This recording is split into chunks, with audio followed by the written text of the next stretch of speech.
Ariel Silverman, and this is my video for my fieldwork experience for CNT 235, Multicultural Education. So I wanted to talk about a couple of different things. First and foremost, by doing this fieldwork, it has solidified my real want to do teaching in a need-based area. So teaching in a school where there's tons of different cultures, lots of colors, lots of backgrounds, and I want to be able to use my passion to help kids who may not otherwise be helped besides in school. So one of the best things that I learned from being in this class was it's okay to ask questions because kids want to answer.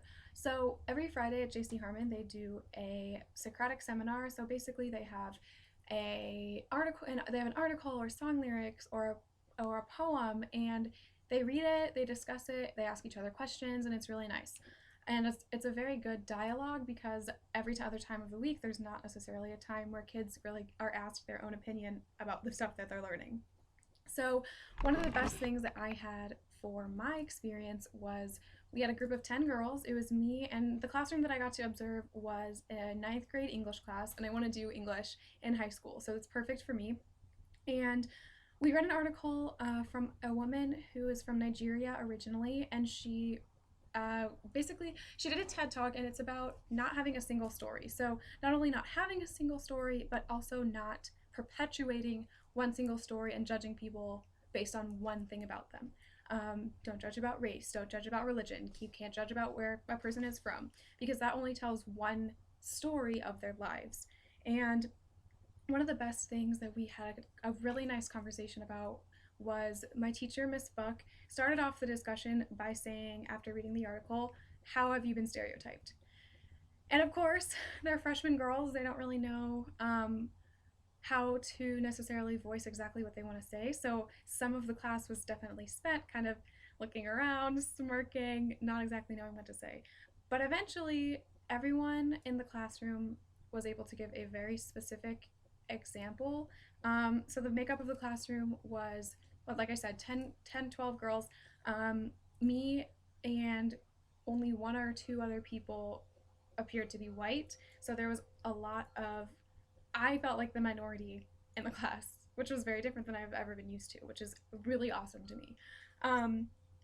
So in our discussion, girls talked about how there was one girl, and she mentioned that because she was Hispanic, everybody thinks that her stereotype is she's always going to be late to something.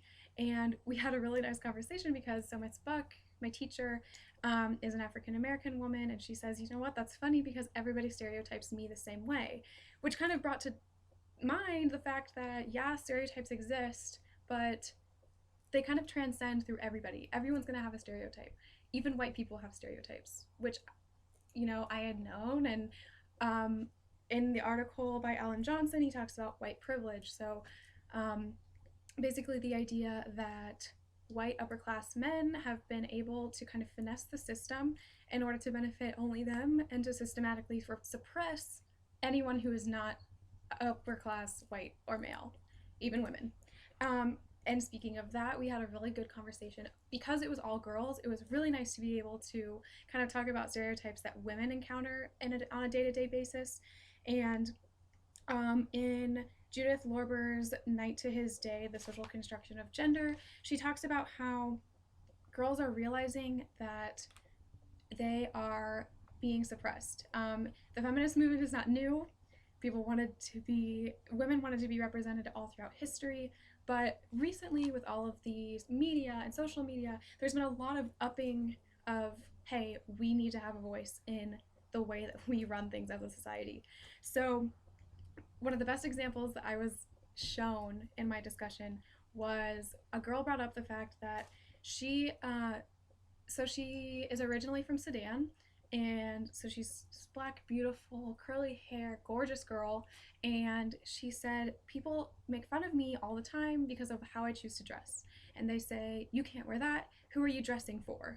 And everyone in the room turns and looks at each other and they go, I dress for myself.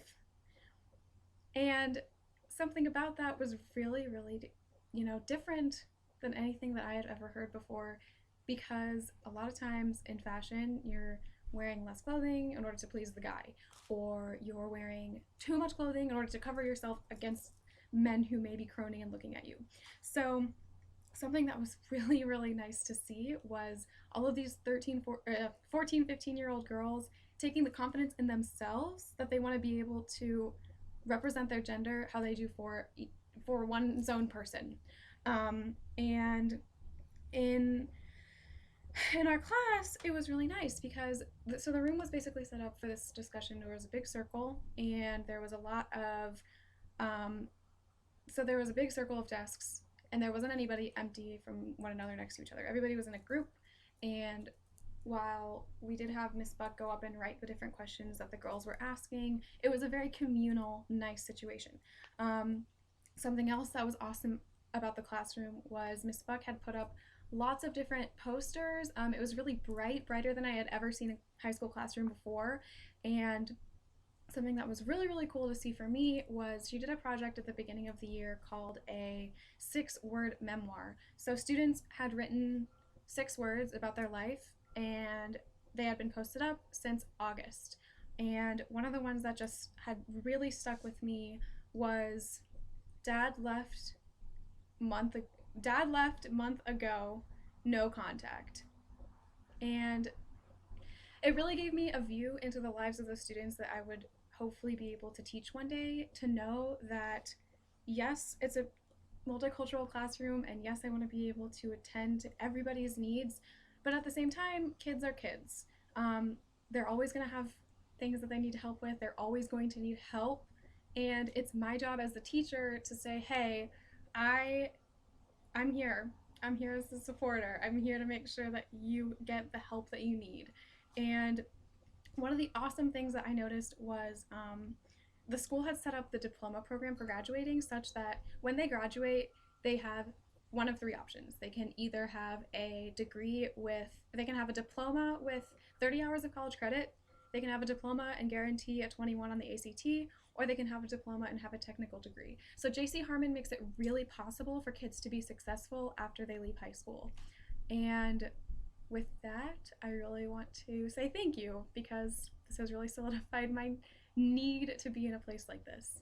So, thank you. Bye.